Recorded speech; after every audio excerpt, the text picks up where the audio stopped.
Fremantle, Western Australia's famous port city, rich with European history and unique architecture, is made up of intimate moments between its history and the community. Some adore the repetition, the shapes and the lines of the architecture throughout High Street. Others admire the uniqueness of Fremantle, the adaptive reuse of the city's original history. Maintaining these historic elements have allowed for a bustling and walkable community.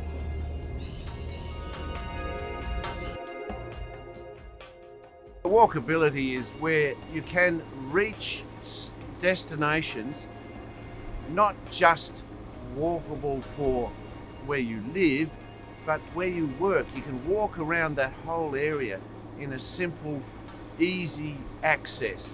And that is now the centre of town planning theory, to try and recreate walkable centres because they are the most economic.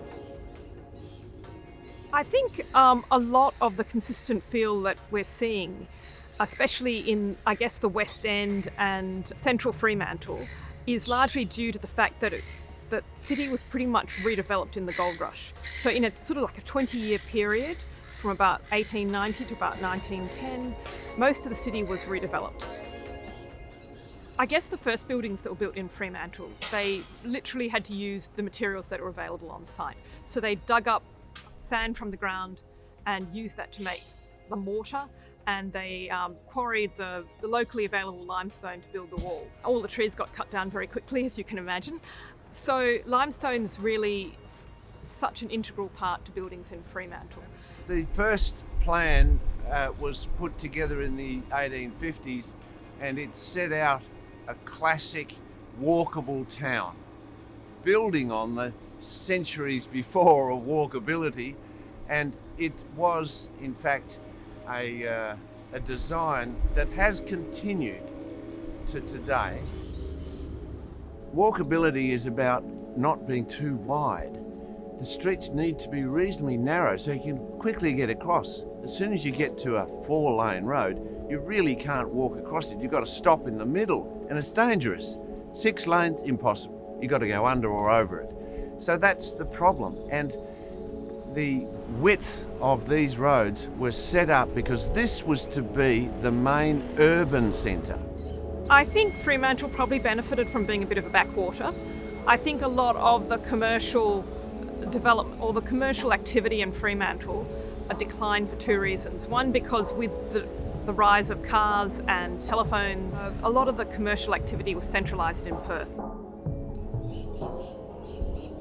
On the corner of High and Market Street in Fremantle stands the National Hotel. Originally a bank, the National Hotel was built in 1868 and has undergone minimal construction only to restore it to its original glory. National Hotel is a great building and it's got an amazing history.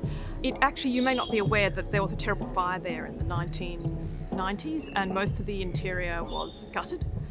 The interior was completely rebuilt by the current owner at the time. It's always expensive maintaining heritage buildings, and that really the best way to maintain them is for them to have great new uses. I think the thing that will probably improve High Street the most will be if we do manage to get more people living and working in central Fremantle, because you probably notice there's quite a few empty shops. And if we have more people that will support businesses and offices and communities, and that will then allow investment in those heritage buildings.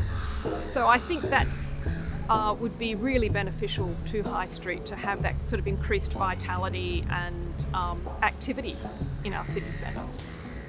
The Walyulup Civic Centre is an integral piece of High Street, allowing the community to enjoy the benefits of a modern library, fully accessible toilets, and meeting rooms for the public to utilise.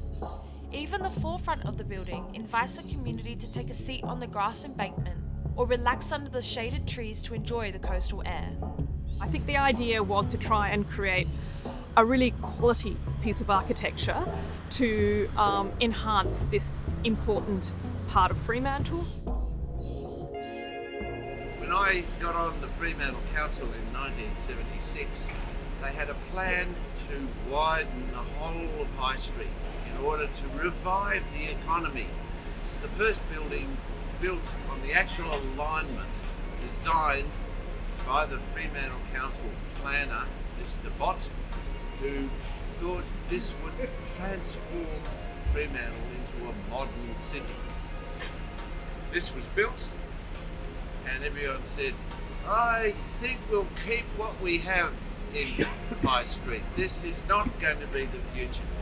And that was really the basis of the Fremantle Society campaign that took over the council and changed the entire thing to say heritage matters and it will actually be important for our economy because it creates the walkable city which creates place. And this is where we belong. We want a place-oriented city, not a car-oriented one. The reality is good communities create good economies. So that is now the agenda for town planning all around the world. And Fremantle is our best example of a place-oriented economy that is much more alive and activated and the future of cities than any other part of Earth.